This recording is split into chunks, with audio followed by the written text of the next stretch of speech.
তো হ্যালো বন্ধুরা, welcome back to my YouTube channel and Facebook page. তো আজকে আমি সকাল সকাল ভিডিওটা শুরু করতেছি। আজকে সারাদিন কী করি না করি সেটাই তোমাদের সঙ্গে শেয়ার করব।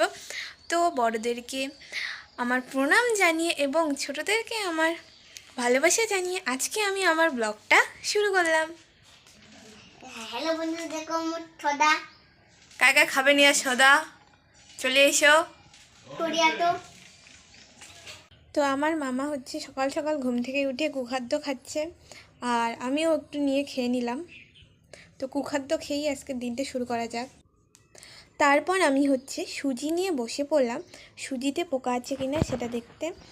তারপরে হচ্ছে গ্যাসে কড়াইটা বসিয়ে দিয়েছিলাম, এদিকে হচ্ছে গরম জল হচ্ছিল, আর হচ্ছে এখানে আমি সুজি করব। তো এই দেখো সুজি আমার হয়েও গেছে, একটু পরেই নামিয়ে নেব আর কি। তো সকাল সকাল সুজি আর রুটি হবে। তো এই দেখো আমার সুজি হয়ে গেছে, আর এইদিকে দেখো রুটি বানানো হচ্ছে। তো মামা আর মামার ভাই, এটা মামার হচ্ছে পাশের বাড়ির ভাই, এরা যাবে স্কুলে। তো দিদি দিতে যাবে, আর দিদি রেডি হয়ে গেছে, একটু পরেই বেরোবে। তো এই যে দিদি বেরিয়ে পড়লো। তো দিদি আর মামা তো চলে গেল, এখন হচ্ছে আমি বাড়িতে একাই, বাড়িতে আর কেউ নেই। তো বাড়িতে যেহেতু কেউ নেই, আমি একাই আছি, সেই জন্য হচ্ছে বাড়ির গেটটা লাগাই দিলাম। আর হচ্ছে আমার বর আর জামাইবাবু মিলে ওরা গেছে হচ্ছে ধান কাটতে, মেশিন দিয়ে ধান কাটতেছে।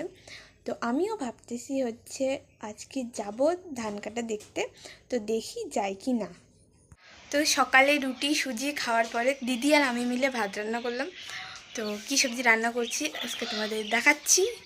আজকে এই যে ডাল, আর এই যে আলুর তরকারি। আজকে মঙ্গলবার, নিরামিষ, তার জন্য এই যে ডাল আর আলুর তরকারি। এখানে আছে হচ্ছে ভাত। তারপর সেরে দিদি স্কুল থেকে চলে এসেছিলো, আমি আর দিদি মিলে চলে গেছিলাম ধান কাটা দেখতে। তো হচ্ছে এই যে আমরা চলে এসেছি ধান কাটা দেখতে। এই যে হচ্ছে দিদি, আর হচ্ছে ওদিকে জামাইবাবু আছে। তারপরে হচ্ছে ওইদিকে দেখো আমার বরটা হচ্ছে ধান কাটতেছে, অনেক দূরেই ধান কাটতেছে, একটু তোমাদেরকে জুম করে দেখাইলাম। আমি আর গেলাম না ধান ক্ষেতের কাছে, কারণ অনেক রোদ করতেছে। মেশিন দিয়ে ধান কাটা এবার হচ্ছে আমি প্রথম দেখলাম। তো এখন সব জায়গায় হচ্ছে মেশিন দিয়ে ধান কাটা হচ্ছে, তাও আমি দেখি নাই। তো এই জন্যে প্রচণ্ড এক্সাইটেড ছিলাম।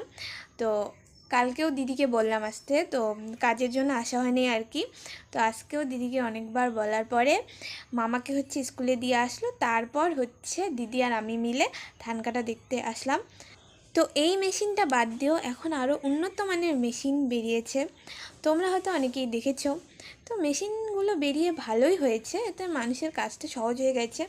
কিন্তু এই যে হচ্ছে মেশিনটা বেরিয়েছে, একদিকে যেমন ভালো হয়েছে তেমনি এর খারাপ দিকও আছে। অনেক গরিব মানুষের, খেটে খাওয়া মানুষের কাজ গেল। তো এই যে আমরা লাখ লাখ টাকা দিয়ে মেশিন কিনতেছি, তারপর তেল পেট্রোল, তো লাভ তো হচ্ছে কোম্পানির। তো যাই হোক, কী আর করা যায়। তো এতক্ষণে আমার হচ্ছে বরটার চোখে পড়লো যে আমার বউটা আসে, যাই একটু দেখা করে আসি। তো যাই হোক, তো তোমাদের সঙ্গে ভিডিওটা আমি এখানেই শেষ করতেছি। ভালো লাগলে সাবস্ক্রাইব শেয়ার করে পাশে থেকো। টাটা।